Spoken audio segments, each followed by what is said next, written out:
Harka fuunee akkam jirtu kabajamtoota daawwattoota keenya kun oduuwwan gurguddoo tibbanaa biiroo kominikeeshinii Oromiyaatiin dhiyaatudha. Oduuwwan keenya gurguddoo tibbanaan dhimmoota siyaasa dinagdee fi hawaasummaa kan biyyaa fi kan naannoo qabannee dhiyaanneerraa nu waliin tura. Foorumiin quunnamtii uummataa fi miidiyaalee odeeffannoo bu'uuressuu wal hubannoo uumuu fi fayyadamummaa uummataa mirkaneessuu fi hojiin hojjetamee milkaa'aadha jedhan. Obbo Hailoo Addunyaa. Dabalata oduu kana gaaddisee itti akka taanuti qindeessiteetti.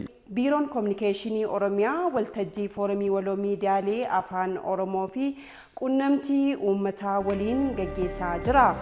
Waltajjii waloo kanarratti argamuun haasaa kan taasisanii hoogganaan biiroo kominikeeshinii Oromiyaa obbo Hailoo Addunyaa foorumiin quunnamtii uummataa fi miidiyaalee afaan Oromoo odeeffannoo fi bu'uuressuun wal hubannoo uumuu fi fayyadamummaa uummataa mirkaneessuu fi hojiin hojjetamee milkaa'aa ta'uu ibsaniiru.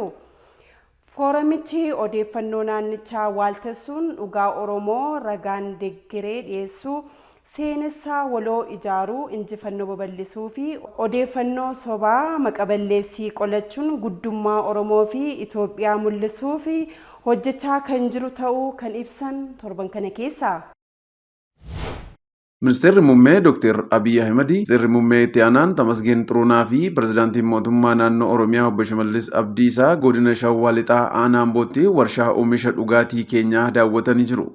Warshichi torban 3 keessatti hojiitti kan galu ta'us ibsameera. Naannichatti tajaajilawwan bulchiinsaa fi ogummaa kanaan dura aanaalee qofaatti daangeffamanii turan sadarkaa gandaatti humna nama barateen sirnaan kennamaa jiraachuunis ilaalameera. Kana malees qaama loojii koo dandii wancii kan ta'e ijaarsi kutaa dandii sadarkaa inni irra gahee daawwatameera.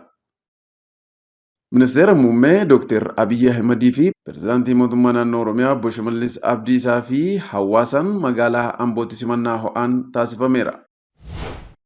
Ayyaanni injifannoo Adwaa waggaa 129ffaan sirnoota garaagaraan yaadannoo injifannoo Adwaatti kabajameera. Dabalata oduu kana Marshaa Shoophaa akka taanutti qindeesseera.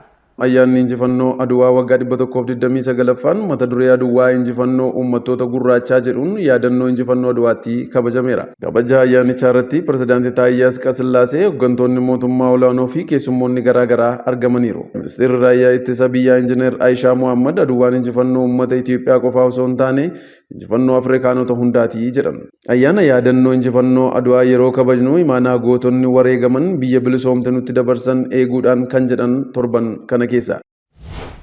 Paarkii Industirii Qonnaa Qindaa Bulbulaatti piroojeektoonni 10 xumuramanii gara oomishaatti kan galan ta'uu Koorporeeshiniin Misooma Paarkiiwwan Industirii Oromiyaa beeksise.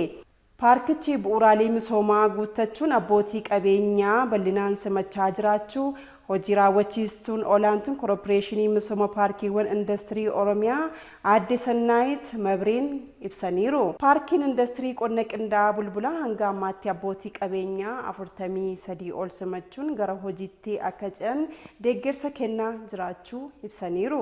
Abbootiin qabeenyaa 10 hanga xumura bara 2017tti gara oomishaatti kan galan ta'uu Aadde Sannaayit kan ibsan torban kana keessa.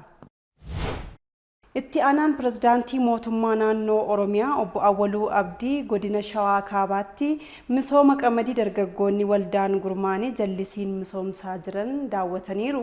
Dabalata oduu kana Marshaa Shoophaa akka taanutti qindeesseera. Godinichatti hojii misooma jallisii dabalatee hojiiwwan misooma qurxummii fi damee qonnaa akkasumas hojiiwwan damee hawaasummaa hojjetamaa jiran Obbo Awwaluu Abdiin kan daawwataman torban kana keessa.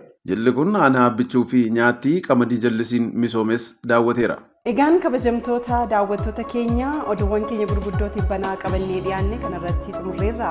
Qopheessee dhiyeessuun kan isin waliin ture Gaaddisee Taanaa fi Marshaa Shoophaa turre. Odeeffannoo dabalataa fi fuula Feesbuukii, Yuutuubii, Teelegiraamii, Tiiktookii fi Kallacha Oromiyaa hordofaa isiniin jechaa torban oduuwwan kan biroon hanga walitti deebinutti nagaan nuuf tura.